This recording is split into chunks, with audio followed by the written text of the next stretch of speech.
Good evening, Seabrook. I am pleased to be joining you tonight for a State of the City address. I'm joined by Mayor Thom Kolupski. How are you? And our city manager, Gayle Cook. I hope that y'all are both doing very well this evening. We are holding a virtual State of the City address, and I'm LeaAnn Petersen, our Director of Communications here at the city.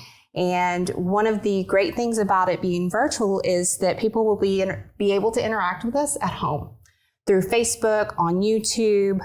They can also go to the GoToWebinar or even Comcast Channel 16. Regardless of how you're joining us tonight, we'd like to encourage you to give us some feedback. We're going to have teams monitoring comments. We'll do our best to answer any questions that you might have. But we want this to be somewhat interactive, as interactive it can be with a virtual event. But with that said, I'd like for Thom to kind of start us off talking about council and how council functions and giving us an introduction to our fellow council members. Great. Thank you, LeaAnn. Well, a lot of people don't understand what council actually does. Our council consists of 6 members and myself. We look at engaging with the public. We represent the public. Council passes ordinances, writes ordinances, and actually has the laws of the city and to protect our citizens. They're engaged in that manner. Of course, we have a city manager, and Gayle has the duty of running the city from day to day, all the operations. Council is actually the oversight, and so we have a great council at this point. We have Ed Klein in position number 1. Ed brings 40 years of aeronautical engineering and management experience. Ed's always got a smile on his face and does a great job. It takes a lot of time to be a councilman. These are all volunteer positions. Nobody here gets a salary or anything like that. And they give a lot of time to the city. And for that, we commend them greatly. In position number 2, we have Laura Davis. Laura's pretty special. Laura served, this is her 3rd term. She's running out her 3rd term right now. She previously served 2 terms and then came back to the city, which is kind of an amazing feat in itself. She has been on charter review. She has been on the hotel occupancy tax committee. And she actually was one of the planners of our 50th anniversary celebration. So we give Laura a lot of thanks. Position number 3 is Jeff Larson. Jeff has over 25 years in the pharmaceutical industry, which is kind of interesting going through the process of COVID that we're going through right now. He brings a lot of insight. Jeff is also one that truly listens to the community. He engages. He's the first to respond to issues, and it takes a lot to put your neck on the line out there to respond to a lot of community issues. So Jeff, we appreciate whatever you do. Position number 4, very special, Natalie Pica.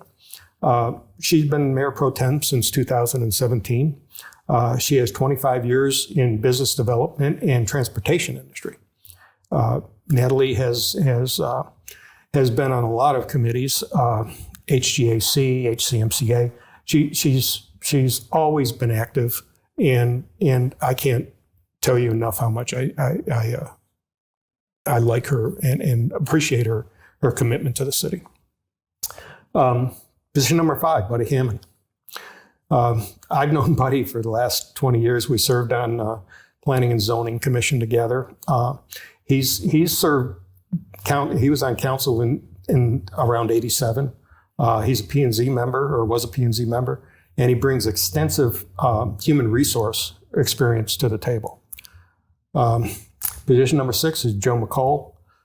Joe has lived in Seabrook for over 50 years.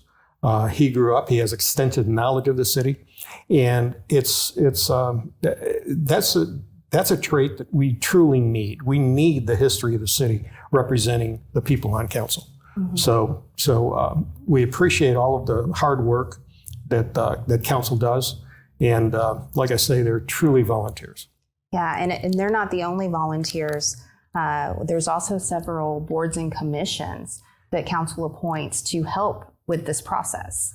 The volunteer organizations that we have in the city are truly amazing. Planning and zoning, Board of Adjustments, economic development, open space, ethics, civil service, master plan. And then we have some special advisory committees on the Livable Center and Carruthers. All of these volunteers come forward to give their time and efforts back to the community. And we appreciate every single one of them. As a matter of fact, there was a open space gives us a report every quarter, and the amount of hours that volunteers spend planting trees, planting plants, maintaining the city is truly amazing. I mean, we have thousands and thousands of hours of volunteer time, and a lot of times people don't even realize who's doing this. Mm-hmm. So those commissions are very important to the city. Yeah, and then on top of that, we have our employees. Gayle, can you give us kind of a high-level overview of how the city of Seabrook is organized? Definitely.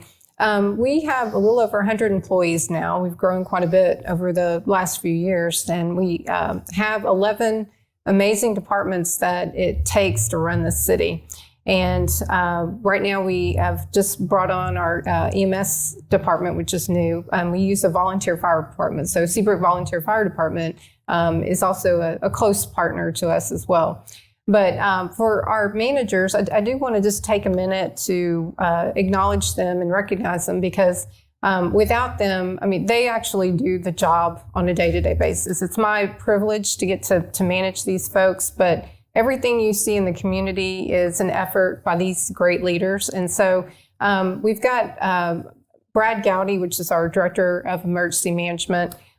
We have Kevin Paget, which is Director of Public Works, also Parks, Streets, Drainage, Wastewater, and George, and I'm not going to slaughter his last name, we call him George, and he's our Director of IT. Amazing fella that has came in on Hurricane Ike and has just been a tremendous asset to our team, and has turned IT completely around for a small little city.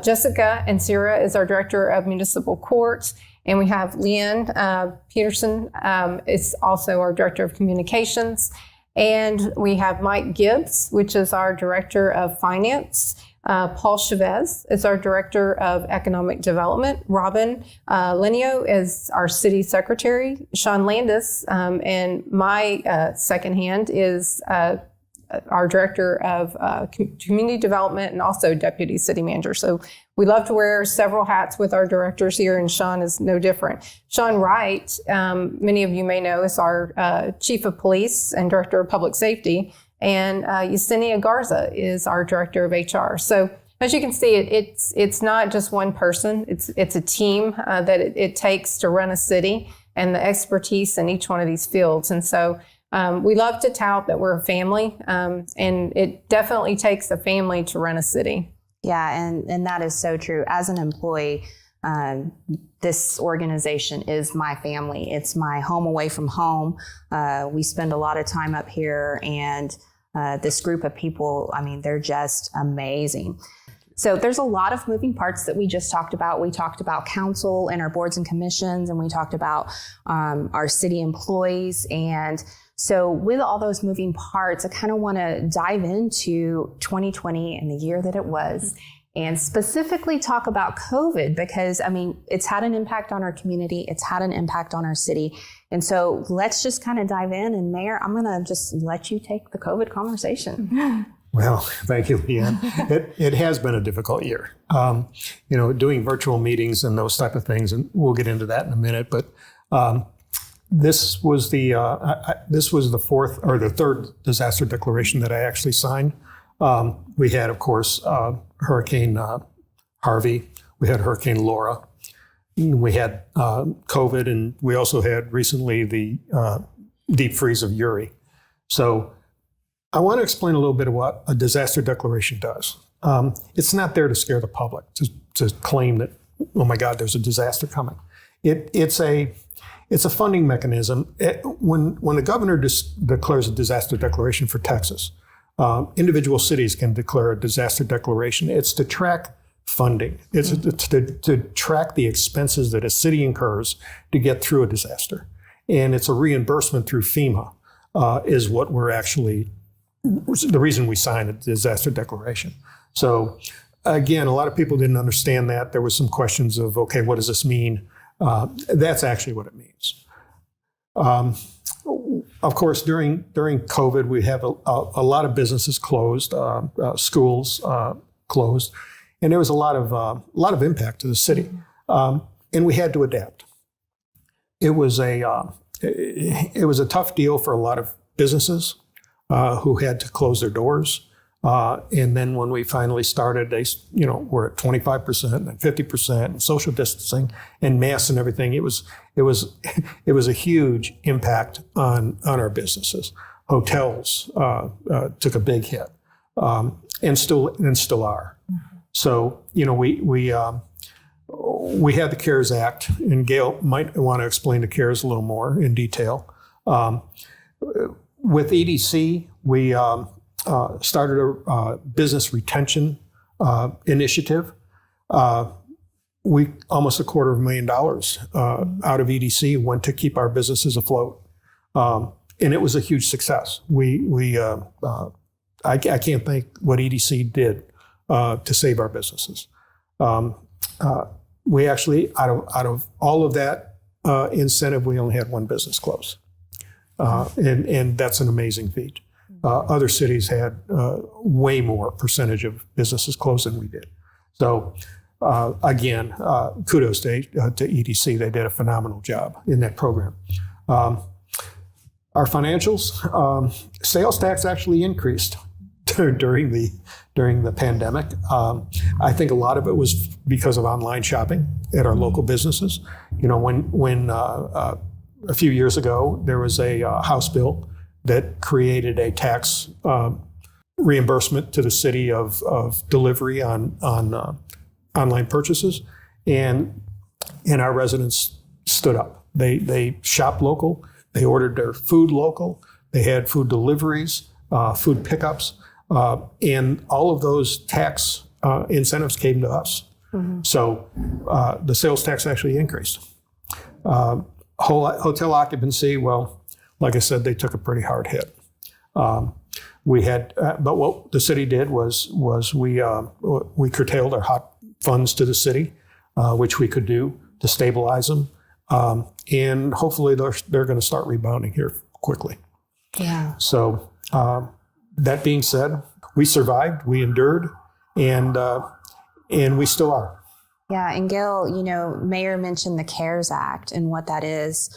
Can you kind of expound on that and then talk about city services and how they changed during the COVID-19 pandemic? Yeah, absolutely. I think what was interesting with EDC is they were proactive in taking the step to get money to the businesses even before we knew we were getting the CARES Act money funneled back down to us as a city. And we were fortunate enough with the CARES Act, we did get a little over $700,000 to help us with the added cost on personnel, to reimburse the city for the cost with the EDC that they had already put out before we even really were sure we were going to get that money.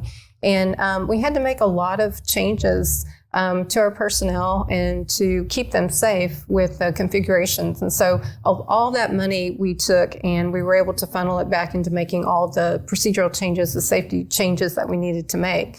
So it was extremely helpful to get that when we did. So we were excited about that. To kind of elaborate, I know the mayor is very active and around City Hall quite a bit, so he got to see firsthand what we were doing. But I'm so proud, and I think you are too, of what our directors did. We're so well trained with hurricanes now, but all of our directors did an amazing job of taking this disaster and going into motion immediately. Not only were we revamping how we were doing our safety protocols, our meetings, LeaAnn, city secretary, immediately went into motion with IT to make sure that we had virtual setup. And I think it's gone very well, seamlessly actually. All our directors made modifications, revamped services to make sure that the public was safe and our employees were safe. And we've had some hits internally, but we were able to manage those, and we haven't had any delay of services at all. We've really done excellent. Municipal court, we're really proud, and we've touted with them a number of times in the community in this region. They were so proactive. We have different communities coming to our court to also find out how they can do the virtual meetings as well. So it's taken a real little army to put everything together, but it's gone great, and we're so proud of them. And I think we're actually going to learn a lot of these things to carry forward. So we've been innovative, and we're moving forward. So we're excited on that part. Yeah, and city services, they have not been impacted at all. We've all learned how to work from home and things like that. And so we're very good at it now. Sometimes we need to make sure we walk away from the computer, but that's right. I mean, and during COVID, we had a lot of partners. The county was great in getting us masks when we needed them. And we had so many, we actually did a give out to the public. So kudos to our partners. It takes partnerships to get through these disasters. Yeah, it definitely does. And COVID hasn't been the only thing to impact our community. COVID has impacted the nation and the world. But right here in the small town of Seabrook and our neighbors to the south of us in Kemah, the 146 expansion continues. It never stopped. COVID did not stop this expansion. And I want to talk to you both about this because it has impacted our community. It will continue to impact our community. And so, Gayle, I'm going to start with you talking about some of the challenges in the construction process. And then, Mayor, I'd like to talk to you about the future that the highway brings to Seabrook. So let's start, Gayle. Yeah, absolutely. Seems like forever ago, but in 19 we started this process. We're 21, so we're making some headway. Unfortunately, the project did early on have some delays. As you may or may not be aware, we have pipelines, we have utilities that had to be relocated. A lot of those had issues along the way, but the teams continued to move forward, and a lot of people saw more progress over the bridge that they saw than in Seabrook. And so that has now, some of the hurdles have been achieved, and now we're moving into a lot of the phases here in Seabrook. The frontage road has been probably on the foremost of council's mind as we try to look forward and get access to our businesses. This is now moving into that phase where they're doing the preparation for the northbound frontage road. They are looking to probably pour this month and next month. And so we should see a completion of that in full probably within the next 6 months. So that's going to open up a lot of business access that we haven't had, and a lot of the frustration with the detours and flagmen and all that will hopefully be a little bit more of a streamlined process from this point forward. A lot of the communities around us are keeping track of this, so a lot of people may have already heard, but we're also really excited that they've pushed up the timeline to a year, and so now we're looking at May of 2023 to also be completed with the process. And we are looking also to have the intersection here at NASA Road 1 will probably be of a lot of attention on what's going to happen next there. With renderings that we put on our website, which LeaAnn, your team is responsible for, if you're not already involved with sh146.com, we put up a lot of the updates and they flow through that website. There's a lot of renderings on there if you're not familiar with the project. What it's going to look like in the end. So NASA Road 1 is a huge overpass. And so as you see the supports going up, a lot of people have asked, are we going to have more closures like they do to the south of us?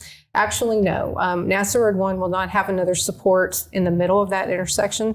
So we are going to be waiting now for a girder to be set across NASA Road 1 after one more support goes in there. So we'll see some interruption in that area, but not nearly as much as some of the intersections to the south. So those are kind of the next phases that we'll start to see here in Seabrook. Yeah. And, you talked about some of the renderings and things like that. And, Mayor, talk about the design and the impact that the design is going to have on the future of Seabrook. Well, Highway 146 construction and widening has been talked about for many years, been in the process for many, many years. We always knew that it was going to happen. We just didn't know when. Well, the time came, and when you look at it, I personally feel that 146 is an opportunity. It's not a hindrance. Yes, there's traffic. We're suffering through some traffic issues now during construction. But to tell you the truth, we've suffered through traffic issues for long before the project ever started. This is an evacuation route for hurricanes. We've known that. We saw some impacts when Galveston had a mandatory evacuation for Hurricane Laura and how much it impacted our city. That will not happen once this highway is done. That evacuation from Galveston north will pass our city. It's an express. So that issue should clean itself up. We've always had an issue going south. That should also clean itself up. So I look forward to it. I would look forward to the relief. We've all sat in traffic, and that relief is coming sooner than later, as a matter of fact. So let me also talk about what it's going to look like. I mean, economic development did a phenomenal job of doing an aesthetic design for the walls at the overpasses, what it's going to look like at the overpasses. There's been a lot of talk about where are our stars? Yes, the stars. It's a very popular social media question. Everywhere else, you notice that there are stars on the overpasses. Seabrook was going to have them, except that ours are going to be special. Ours are going to be backlit. So economic development wanted to make a unique look for Seabrook to encourage businesses and to help our existing businesses that are going to be impacted by a highway. We also wanted to make it appealing. We are a coastal community. We have very strict standards of aesthetics. So this is going to be a blend. We're going to have sailboat motifs. Nobody in Texas is going to have this in their city. This is unique to Seabrook. We work very hard to get these amenities for this highway on there. But believe me, we are going to have stars. So that's coming. Along with the highway is business opportunities. Now, I know a lot of people have said, well, how come we're not getting new businesses? Well, I understand the problem with businesses wanting to come during construction. If they start a project and spend millions of dollars to build a new business on the side of a highway, they certainly want access to it. And so that being said, we have seen a lot of interest, and people are just a little hesitant right now to pull the trigger. But now that they see the end of the rainbow and they see that there is an end to this project, we have a huge amount of interest. We're going to bring up a few of the projects here a little later in the program, but believe me, there are a huge amount of interest. Our Economic Development Corporation and our Economic Developer coordinators, Paul Chavez and his assistant, Pat Patel, have done an amazing job of recruiting new businesses to Seabrook. And believe me, there's a huge amount of them. So, we're looking forward to the start. As a matter of fact, I think in the next few months, you will see some starting. There are some new businesses that have already said, we're ready. By the time we finish a building, 6 to 8 month construction, the feeder road will be done. And the feeder road will give them access, which is what they've been waiting for. So again, we're optimistic. We're excited about what's coming to Seabrook. We've worked very hard to get these new businesses in and operating, and it's going to happen. Yeah, and even the businesses that have relocated because they were impacted by the expansion project, businesses such as McDonald's and CVS and Mario's, they've all been very, very successful. And so it's been really exciting to watch. It's been frustrating to watch, exciting to watch. And, we are looking forward to what's going to happen next. Recently, speaking about new projects, recently we've tried to diversify our tax base. We know we need a mixture of housing developments, residential, retail, commercial development. It just can't be one or the other. Well, and because the businesses come based on the number of households we have, correct? Correct. And unfortunately, in that sense, Seabrook is a little land poor. We're kind of built out. So having more dense residential projects is important to get our rooftop counts up, which is what these retailers look at. How many rooftops we have and how many bypass traffic we have. 146 is certainly going to help that. But we still have a problem with not having enough rooftops for these major developers to come. And I'm not so sure that Seabrook is the type of town that a major developer needs to come to. We may not want the big box. We're not that type of community. So we like the small retail. Mm-hmm. We like the small commercial. We actually like, those that make our city quaint, and which is what we want to keep. So having the big box is not our intent right now. It's not in our master plan. And we are looking to get smaller type businesses here in town, which we're starting to be very successful at, by the way. But one of the things that we've just currently passed is council just voted on it, or passed a new project, or voted on a new project to come to the circle over by CVS, over by Repsdorf Circle. It's called Seabrook Town Center. It has 28,000 square foot of retail space, which is a Class A multi-family apartment project. And it has green space plazas. It has golf cart access. It has a trail system going through it. It's going to be a huge project. It's going to be a great project. It's going to diversify, like I said, the economy in that area. So everything else in that area has been very successful, like you mentioned, CVS and AutoZone. And I think this will add to it. Yeah, and it truly is a kind of a golf cart community over there. We know a lot of the parents in that area have golf carts and take their kids to Ed White. And, this is going to offer them, new retail and dining. Well, and when we were doing the research and the marketing of this project, we did a house count, a residence count, and I think there was 14,000 or 12,000, somewhere in that range, of house rooftops between Lake Cove, Seabrook Island, El Lago, Taylor Lake, that are all within walking or golf cart distance to this project. The thing about it is we don't even need the 146 to be finished to make this project successful. Yeah. And it is going to be connected to 146. Oh, yes, it's going to have its main access will be 146. Right. But there's so much access by the community to this that it's going to be an amazing, successfully project. Yeah, and that's not the only project that's been in the works. I know that Gayle and Thom, you have been working for the past legislative session to, get Seabrook on the radar. And let's talk about this lake project that's coming up. Well, there is. Seabrook City Council just passed a preliminary approval of a major project going on the lake that we are very, very excited about. It'll be a mixed-use development. It's on 15 acres. I think many of you are cognizant of the area of the project, which is next to Sam's Boat in that big empty piece of property bordering the lake. It will be a multi-faceted project. Because of the elevation and the flood zone right there, we're going to have to build it up. But there will be a podium, which will house the garage underneath it and parking underneath, and everything will be built on the podium.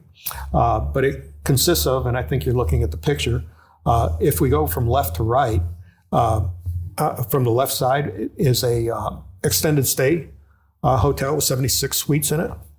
To the right of that is a boutique hotel with 170 rooms.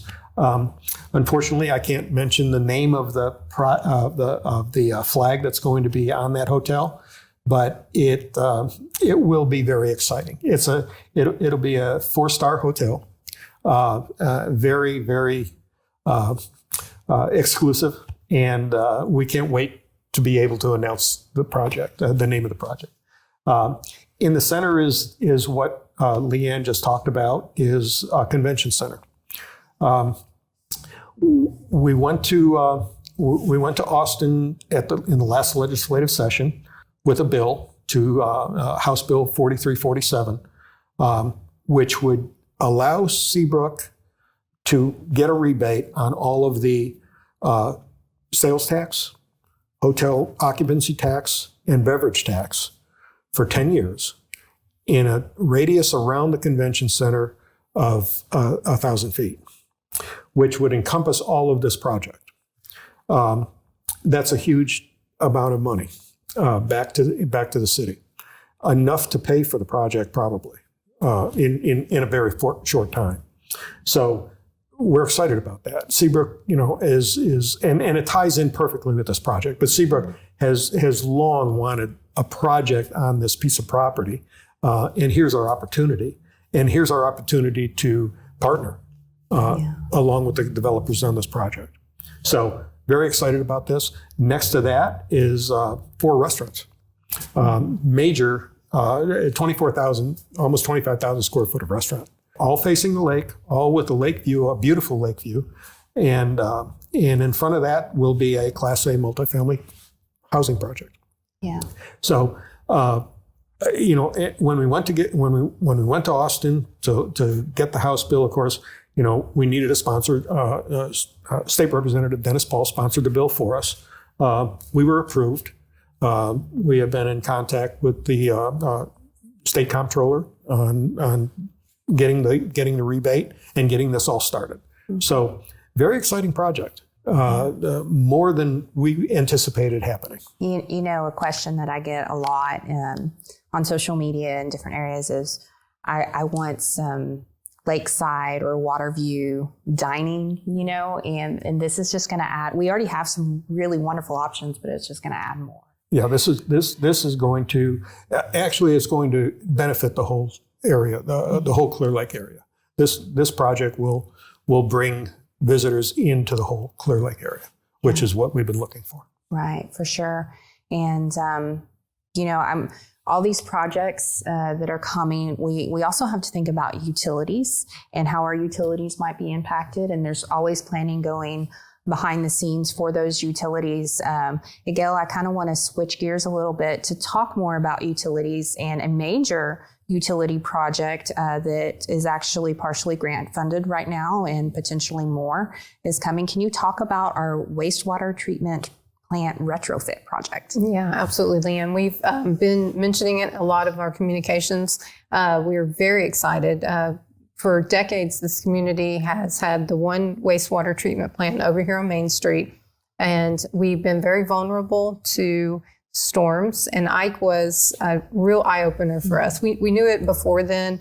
I think, Mayor, you'd mentioned, on your experience with the commissions, but Ike really opened our eyes. When we came back from Ike, we literally had a lot of the housing inventory on Toddville implode and land on top of our plant. So I think some of the pictures that we have available, you'll see that kind of destructive damage. And this was after a lot of cleanup, actually, to get the clarifiers up and going. But our city was actually disabled at that point. We were not able to allow people who had evacuated back into our community, and we were essentially shut down without that essential service. So from that storm, staff and council at that time took a really proactive approach of trying to figure out, how do we fix this? How do we move this plant? Where do we move it? How do we pay for it? For a small community, even back then, we were estimating about $40 million in estimates. And, obviously that would be huge to our tax base of trying to fund that. So we went through a series of funding options. And over the last few years, we were able to, after one hiccup with the process, we didn't stop, but we were able to keep going, and we were able to be successful finally in getting the first step of design. So we have already been awarded $3.9 million to get the design fully up and ready. So we have a fully designed, new retrofitted plant that will go up by Public Works on Red Bluff. And the second part of this is getting the construction. This is the bulk of it with $26 million. And so this has already been submitted, and we're waiting on and should have an answer any day now, actually, of hopefully getting that second phase approved. And then in 2 years, we're going to be a very active community on the east side getting that all rerouted. So very excited. This has been a huge project for the current administration, and we're hoping that we can announce that any day.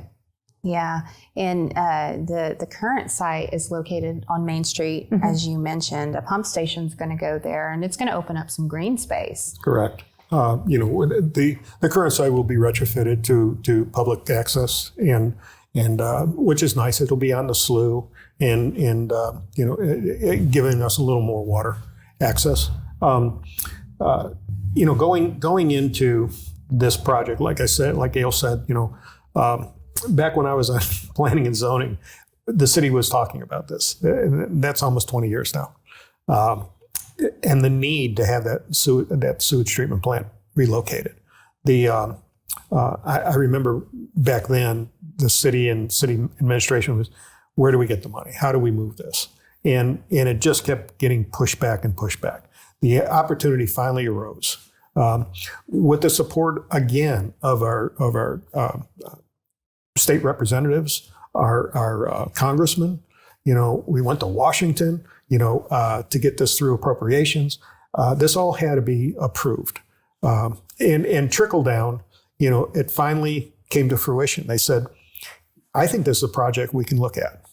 And which was so exciting that we thought, well, if we can get this grant, and the city worked very hard, hundreds of hours to get fill-in grant applications and talk to everybody and his brother to get this approved. Like Gayle said, there were hiccups. And we were rejected once or twice, but the tenacity and the diligence of our staff and council, kept us on track, and it finally came to fruition. We're very close. I don't see any chance that we're not going to get approved for the construction, but we're moving on. Yeah, or speaking of tenacity and resilience, and we keep going no matter what. I kind of want to turn back over to Gayle and talk about how we function as a city, how we decide what's important, what we're moving forward with, what we might put on the back burner for a little bit, and our vision as a city as well. So let's talk about strategic plan. Definitely. Part of even the wastewater treatment plan, every year the city sits down with staff and council and sometimes our boards and commissions to go through a planning and prioritization of what our goals are for the year and long-term goals. Wastewater treatment plant was one of those. And so we're happy that that's something that we can report on that we've moved forward with. But we've gone through the last 5 years of doing a very intense process, and our vision statement, which I'm very proud of. I think it was a very long and lengthy process, but we got it out. So we were so proud, and I'd like to just read it for a second. But our vision, if you haven't gone on our website, is that Seabrook is a sustainable, energetic, and beautiful coastal community that embraces environmental stewardship. It fosters safe neighborhoods and promotes tourism and economic diversity. This was a culmination of everybody in that room that day, understanding all these points that we were really wanting to make sure fit into the vision statement. And the vision statement is where we start off every year. We get in a room with our council and our staff, and we say, okay, this is our vision. How do we get there? What is our strengths and weaknesses today and this year that we're facing? And how do we overcome that? How do we lay out a plan that council agrees with, that staff can culminate and make happen? And so every year it's a fun process, sometimes difficult, but it's fun at the end of the day to have something that our directors can take, and they're very energetic on making sure those things happen. So on that, we have 5 key areas that I'd briefly like to go over, just for you as a resident to know what we're working on in the past couple of years and what we've accomplished. So 146 was mentioned. So infrastructure and beautification is one of our areas. Economic growth is one of our areas. Engaging and informing the public. Public safety, obviously, has always been on our strategic plan, and city services. So we'll talk a little bit about those. Mayor, you want to kind of kick us off with economic growth? Yes.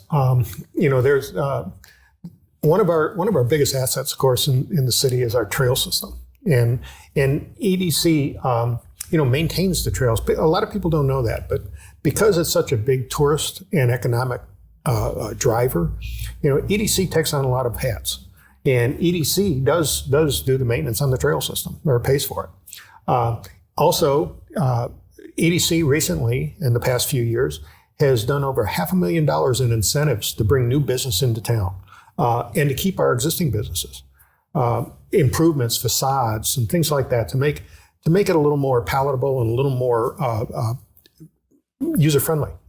So we've done a huge amount of growth in our EDC, getting our businesses moving.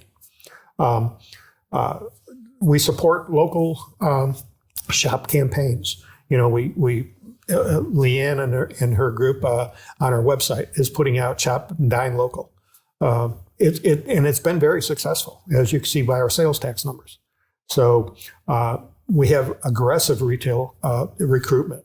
There's a lot of businesses that have shown interest. We have a long list of them just waiting to come. We're a key area in the district. We spotlight our city when we're marketing these people because we know we're not going to get the big box, like I mentioned earlier. So we're specific into the businesses we target, and it's been very successful so far. Of course, we have history. We have the quaintness, and we have Old Seabrook, which is very dear to my heart. It's our last bastion of our history.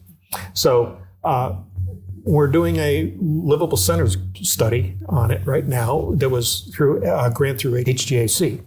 And it's going to focus specifically on transport areas and walkability of Old Seabrook, because that's one thing we're lacking. We know there's challenges. We know there's open ditches. We know there's no sidewalks. We know there's no room for sidewalks. So it is going to be a somewhat of a challenge, but this Livable Studies grant, it will give us that opportunity to see what we can do and what we can't do in Old Seabrook. We want public engagement in this. The people that live there know that area, and we need their input. And so they're all coming forward with that. EDC has done a lot of other things. At the old, where our old public works building was, there was a water tank. Well, for that development over there, we had to move that water tank. It wasn't cheap. EDC stepped up and funded the removal and relocation of that water tank. So a very important part of our redevelopment is kudos to our economic development group.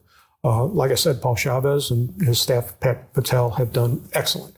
Also, along with that is truly our Economic Development Corporation. 6 members, great in understanding and knowing what the city needs.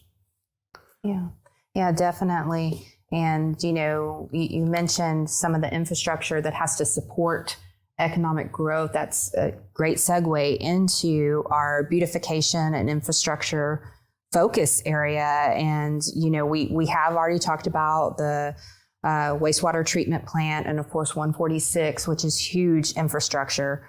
But, on back on to the trails, we're connecting. That's one of the projects. We're connecting our trail systems. Right. We've applied for grants to extend our trails. We have talked to partnering cities, Pasadena and others, to help us extend a trail through their town so our trails can be continuous. We have been working with TxDOT to get a trail crossing under the new 146 expansion. We have been talking with the port on the berm to extend the trail on that side with a bridge across Pine Gully and to the trail system that will become continuous across the berm, and try and connect and we've talked with TxDOT on the new Red Bluff expansion that they're doing to continue a trail along there, which will connect to the Ermine Bayou Trail. So, we could have, 40 miles of trails in this town at some point in the connectivity. So it's exciting. The trail system, like I said, is a huge draw to our city. It's used continuously, especially during COVID. If you've walked our trails, it's packed. I mean, and city staff has done an excellent job of keeping them maintained. We get compliments all the time. So again, kudos to them. We've talked with TxDOT. Unfortunately, during the 146 construction, we know we lost our boat ramp. Seabrook is a huge boating community. Losing that ramp was devastating. But we have been working with TxDOT. We are trying to find a new location. We have locations for a boat ramp. We just don't have the accommodations to park the trailers in. We are working with them. They have actually hired a consultant to give us to help us in that endeavor. So it's still a rough path, but we're still trying. Safe routes to school. We have an issue, of course, along Repsdorf. There's no sidewalks. There's open ditches, and kids use that to walk to school. It's unsafe. We're looking for a Safe Routes to School grant. We're working on it, and I think eventually we will be successful in that too. That's one of the biggest aims I think we have here, is to protect our community from anything, and that is one of the issues. We've recently written a new contract with the City of Pasadena. Of course, we get our water from Pasadena, and I know the water rates went up, but that's inevitable. That's every city is having that struggle. But we did secure a 20-year contract with Pasadena, and so we're secure for the next 20 years, which is important. Everybody saw what happened during the freeze here recently with Uri. We were struggling. City of Pasadena had to cut us off. There were so many leaks there. Once the thaw came, the freeze was bad, but the thaw was worse. We were losing water. We were all holding our breath in EOC, going and watching those levels in our tanks drop because of water leaks. Again, city staff, Public Works did a wonderful job. We never had to turn our water off. Every other city around us did, but we kept ours up and operating. So we have the water supply secured again, and we have a number of projects that we've been working with Harris County on flood mitigation grants, over $7 million, I believe, at this point, for Baybrook, Seabrook, and Miramar areas. Which are areas that are continuously devastated in a hurricane, and so we're trying to get those grants up and operating right now. Yeah, a buzz phrase that you probably hear from time to time when we talk about infrastructure is a CIP, which, for those that aren't familiar with what that stands for, it's capital improvement projects. And in addition to everything we just talked about on infrastructure, we have an internal list of projects as well. Gayle, can you talk kind of about some of our CIP projects that we have in the works? Yeah, actually, I'd like to kind of focus on what we've accomplished over the last couple of years in that area. We do have a program, and it's available on our website as well, but we go through almost in the same time we go through our strategic planning session of trying to figure out what projects to prioritize, when we would want to fund them, and where we're going to get the funding. So what we've accomplished over the last few years, I'll run through. In our water area, we've had a little over $3 million worth of water line improvements. As a city ages, you have to maintain your water structure. And so this last large replacement that we've done has been in our older area. So along Toddville, Old Seabrook area, and here at the NASA Parkway, 146 intersection, a lot of those lines either needed to be replaced, upgraded, or interconnected with the 146 project. So there's been a lot of work going on the city side, in addition to what you see with the contractors and TxDOT. We're happy to say those projects are complete. We've also done a chloramine conversion project, and also as I mentioned, the 146, our city utilities were in the way for this project. So we went through a very lengthy process, number one, of making sure, how do we relocate them? Where are we going to relocate them? And unfortunately, how are we going to pay for them? And so we figured that out, and it has been a little bit of a cost to the city, not a little, a lot. And that has all kind of culminated into us spending a little over $3 million on making sure all those water lines are replaced and in good shape for decades to come. Wastewater. This is an area that we want to make sure that we're always on top of. Public Works is, as you mentioned, amazing. They have a very stringent maintenance schedule. And so Toddville, being our lower area, was definitely due for a complete replacement. This was a huge project. If you live on the west side and you weren't inundated with this, you may not have experienced it, but I know our east side folks took a hit. But we finally completed it with the contractor, and that line's been completely replaced. And the current plant is another project that we've had to maintain, not only by state standards, but by our standards to make sure everything's functioning correctly. And so we've done a number of upgrades that were costly to us as well, but needed for our current plant. And again, we've had wastewater lines running up and down 146 that we also had to get out of the way for the expansion project. So all that said, we spent another $4 million in the last couple of years on wastewater. Drainage, as the mayor mentioned, county has been a tremendous partner. We knew with a lot of their mitigation money coming in that we had some areas. They came out, took a look at it with Public Works, identified areas. And so we've been working hand in hand with them as well. That has equated in total a little over $10 million in projects that we're fixing to kick off or have completed in those. Streets, we do take in a franchise tax which helps us also maintain our streets. So we've done a little over $500,000 in street improvements. And facilities, we own a number of city facilities, and we have to make sure those are all maintained. And that also includes our software that runs our water. The mayor talked about us monitoring during the winter storm. It's a very intricate system of making sure that we can electronically see at any time what our water pressures are. So all of those things in the background have to be maintained and upgraded annually. So almost $3.5 million went in over the last couple of years of making sure that was all upgraded.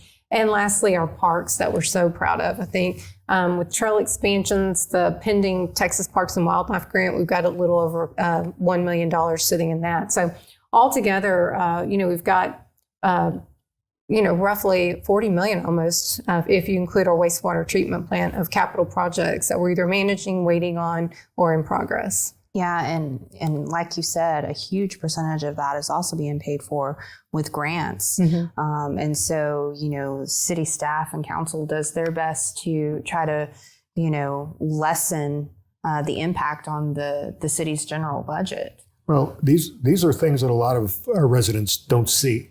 These are behind the scenes. It takes a lot to maintain a city. It takes a lot to run a city, but it takes more time to maintain and more money to maintain the city. Staff has done an excellent job. We've done an excellent job of procuring these grants with all of our partners, federal, state, and local partnerships. So again, we're in a good position. We're seeing that a lot of our facilities and a lot of our infrastructure is being redone.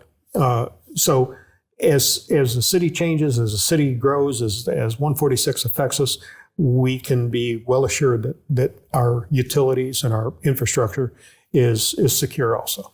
Yeah. And speaking of secure, that brings us to our next focus point, which is public safety. And a lot has changed with public safety over this past year. We brought on a totally new department, EMS. Gayle mentioned that earlier. And I'd like the mayor to kind of just talk about this new department and how beneficial it's been. Well, this is another department and another project that we are very, very proud of. It's our new EMS group. It's a new ambulance service that we started a totally new direction for Seabrook. As most people know, for years we contracted with Clear Lake Emergency Medical Services with Kolupski. They started here, but we noticed that there was becoming a drop in our response times to our citizens, and we spotted a problem. We talked about it. We had an opportunity, a thought. Council approved it, but we started, and we now have our own ambulance service consisting of an EMS director, Barrett Gowdy, fully staffed crew for 2 ambulances, fully equipped, professional medical staff, and they've started out. It's our first year now. We've completed our first year in service, and the citizens are just astounded by the response time. We've cut our response times in half, which was our biggest concern. We couldn't afford to have the response times getting into 13 minutes and beyond. So, we're down to 7-minute response times, which is a huge improvement over what we had. Yeah. It really is. And, speaking of those accomplishments, it's not just EMS that has accomplished a lot over this past year. I mean, let's talk about, our police and our fire. Yeah, absolutely. And we're so proud, and we go around touting all the time. We were nominated and awarded with SafeWise, one of the safest cities, and continue to be on their list. And so that is a software that pulls a lot of our data from our call volume and analyzes it. So we're very confident in, while it's not a national, it is a recognition that we're very proud of, and we continue to kind of put out there. Also, another area that we were awarded in 19 was the number 1 best place to live in Texas. And so I think it's no mystery to anybody how wonderful and beautiful Seabrook is. We love our trails. We love being outside. We are a coastal community that has an asset that a lot of communities don't have. And so that livability and that recreation, along with our school system and low crime rate, is something that we were just thrilled to death that the world was able to recognize as well. Moving forward with back kind of on our strategic plan and public safety being such a key, we have identified, and I feel confident that we're making good strides. Traffic and traffic management has always been a key topic in our planning session. We knew at the onset of this highway expansion, our sub-streets were going to get inundated with people doing detours. We were already starting to see complaints with people cutting through, some speeding issues. So the police department has really been proactive in dedicating an officer to traffic management on the day shifts to be able to monitor that and the crews. The chief, working with his team, was also able to put forward the monitor systems that you see scattered throughout our city. So we were able to, back at our station, monitor on a real-time basis if there's spikes in speeds, if there's spikes in volumes. We have cameras located now throughout the city. So in EOC, we are able to monitor, and police department's able to monitor these things with the new technology. So we're making a lot of strides in that. A lot of the other challenges with public safety, current events, COVID, has also caused them to take a look at their training. So they're already required to do a large amount of training, but with some of the new challenges ahead, Chief and his team have done a tremendous job of doing the foresight of what it's going to take for the new force in the new future. And they're doing that. And so we're very proud of the accomplishments in that area as well. And lastly, we have really strived in our goals to make sure that partnership that you mentioned, Mayor, with the volunteer fire department, with Brad and the EMS coming on board, Fire Marshal Kevin Rogers, all of that was a really essential service hub. And I think that's really been accomplished over the last year really well. Again, I think when looking back at some of the issues that we've gone through with the disasters and how these groups come together as a team, yes, it's a volunteer fire department, but again, there's another volunteer group that we are so amazed at that gets the job done time after time after time. Our chiefs are wonderful people, most experienced I've seen. We recently had a large fire. It was amazing to watch them take care of things like that as a volunteer group. We have the bond between our EMS, our police, our fire departments. It's proud. We truly are a family, and we work together as a family. We might have our little spats once in a while, but we are a family, and things like this really make it come together. Well, and Gayle, you had mentioned, bringing it back to strategic plan. This is what we do. We sit down and we focus on public safety every year and throughout the year. And, how we can operate better as a city, which brings it to the next focus area, which is our city services. So kind of talk about our city services and how we operate. So we knew, I think, going into this last session that because we are predominantly heavy with our cost in personnel, that is our number one asset. We've known that. Every city knows that you take care of your people because your people get the job done. And so a lot of the things that our staff brought to council and making priority were, how do we make this better? How do we make sure that we're instilling a culture? And what do we need to do to change that to make it better?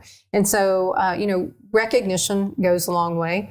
And I think with some of the programs that HR's put into place this last year and the last 2 years, really, along with our life-saving awards, some of the new awards that are coming on, a lot of that goes a long way of, number one, informing the public, which we'll talk a little bit about, but really giving true recognition to the employees of the hard work that they're doing and the dedication. So we're proud of that, and we think that's really gone a long way in our goal of putting that family and that culture into our organization.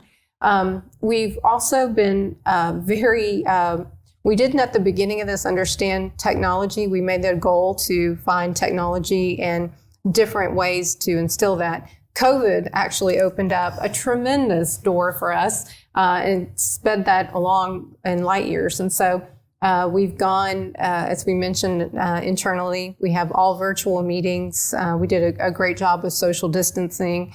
And I see that carrying on a lot. Court, again, has done a tremendous job. So the technology efficiency has been some areas that we really have achieved in this last year especially. And I think with training, again, being a smaller community, it was important from directors to let council know the money that goes into training is important. And we're small, and we need to make sure that our people are properly trained, and also to have the redundancy to make sure that everyone in every department has a backup. And again, I hate to jump on COVID all the time, but it did really pay off in that the redundancy in some cases where we had personnel out filled the gap. So Yeah, and you just kind of speak on that on a personal level. Communications is a young department, and I was a one-person shop for a very, very long time. And it's disasters and things that might show us that we need more personnel. But we are a city in the state of Texas that leads that way. There's so many cities across the state that still only have the one communication shops. And and speaking of communication, that is the final focus area, is engaging and informing the public. And it came out early on in all these strategic planning processes that there is that connection to the public that has to be made. So, Gayle, I had just mentioned that we're kind of a young department. What else are we doing here at the city to inform our public? Oh, wow, LeaAnn, what have y'all not done? We mentioned the disasters, and we are just have been amazed at the outpouring of, I think, interaction with the public during those times. And I think that we've really moved forward in light years on that. I think with the public service announcements, that was another big goal of our council to make sure that we could do the new video series, the new information to the public. So we've had a number of videos turned out. And we've also wanted to make sure that we've had that information come in a real-time basis. You guys in communications have done a tremendous job, and we've heard, I know in the community, a lot of interaction, people coming back to us and saying we appreciate the information and the timeliness of it. Yeah, and for crisis communication, it's before, it's during, it's after recovery efforts. Mayor, you have declared 4 crises since you have been mayor. I'm tired. Can you stop? Are you saying that I'm unlucky?